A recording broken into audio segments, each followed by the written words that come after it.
En este día, fiesta de la Natividad de la Virgen María, recemos con el Evangelio según San Mateo, en el nombre del Padre, y del Hijo, y del Espíritu Santo.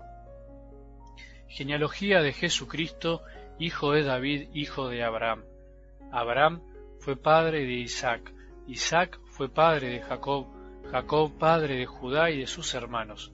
Judá fue padre de Fares y de Sará, y la madre de estos fue Tamar.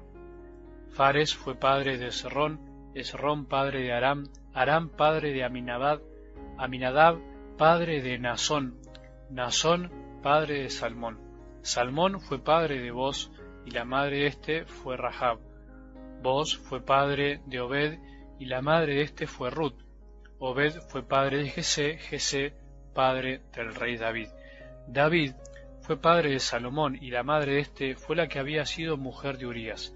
Salomón fue padre de Roboán, Roboán padre de Abías, Abías padre de Asá, Asá padre de Josafat, Josafat padre de Joram, Joram padre de Osías.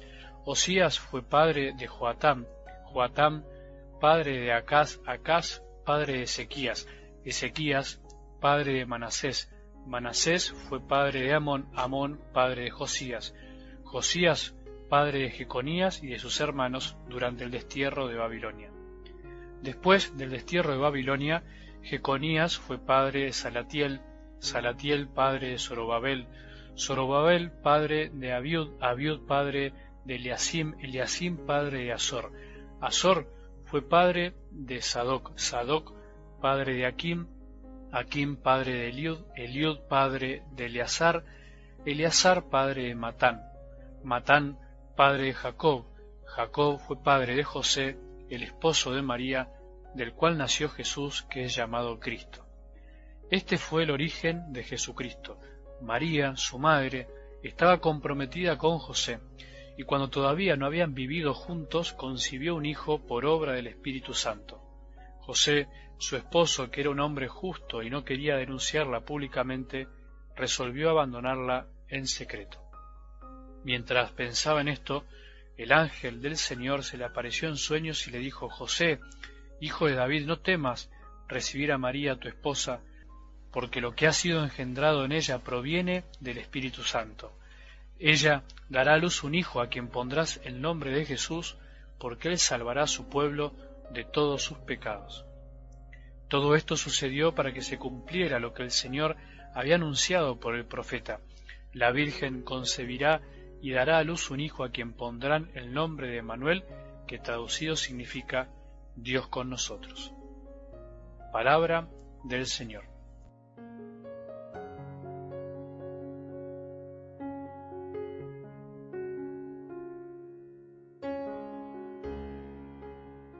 Entiendo, me imagino tu cara o lo que estarás pensando con semejante evangelio que para nosotros es un poco extraño.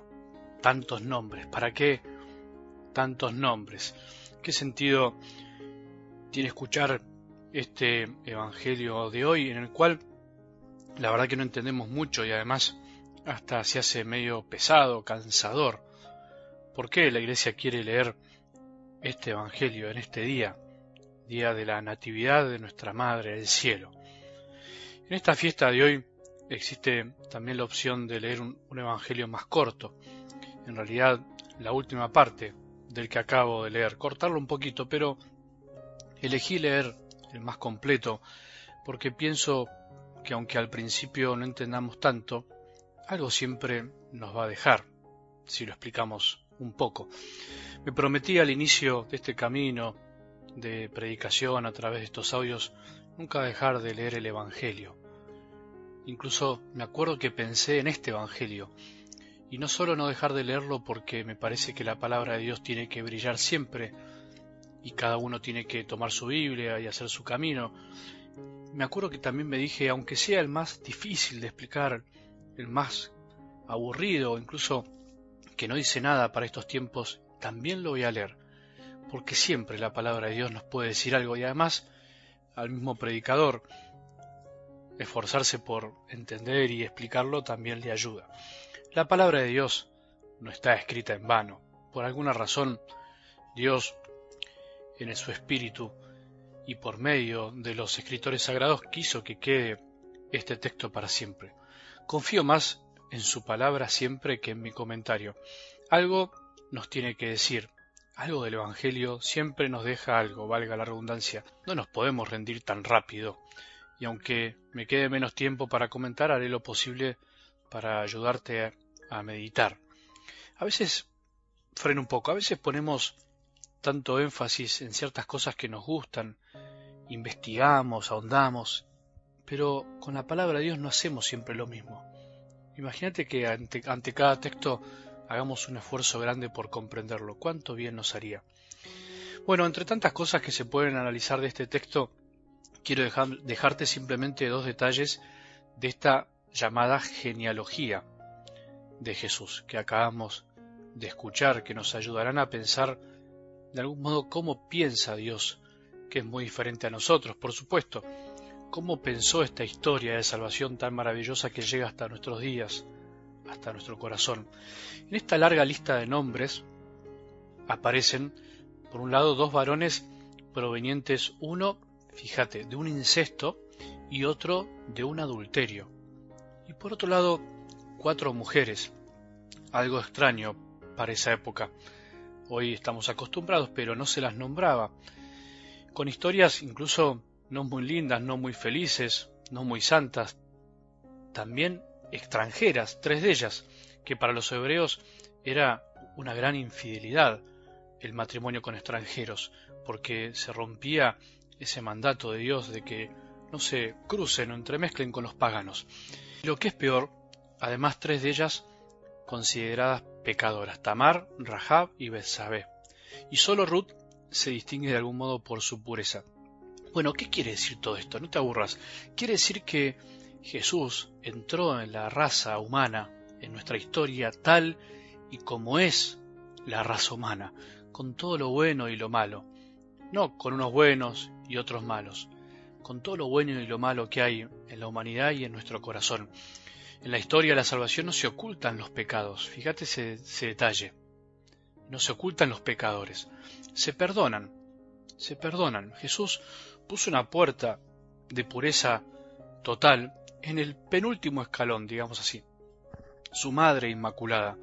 Él quiso pasar finalmente, después de tanta historia de pecado y santidad, pasar por una puerta totalmente santa y pura, pero aceptó al mismo tiempo, en todo el resto de sus antepasados, la realidad humana total que Él venía a salvar.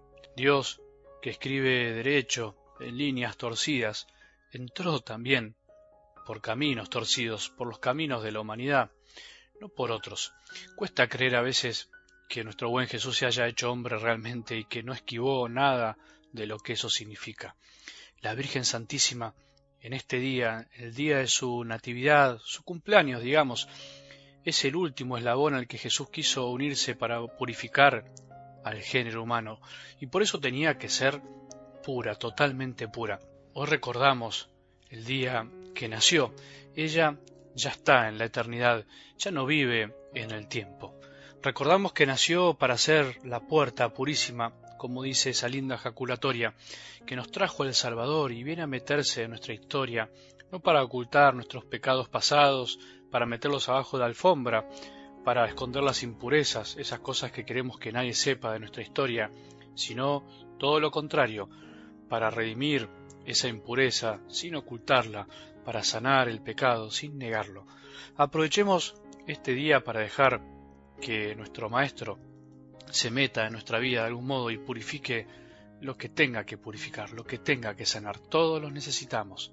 Que María hoy sea esa puerta de pureza que se abra para que Jesús llegue a nuestra vida una vez más, una y 1000 veces más, porque te necesitamos, Señor de la historia. Que tengamos un buen día y que la bendición de Dios, que es Padre misericordioso, Hijo y Espíritu Santo, descienda sobre nuestros corazones y permanezca para siempre.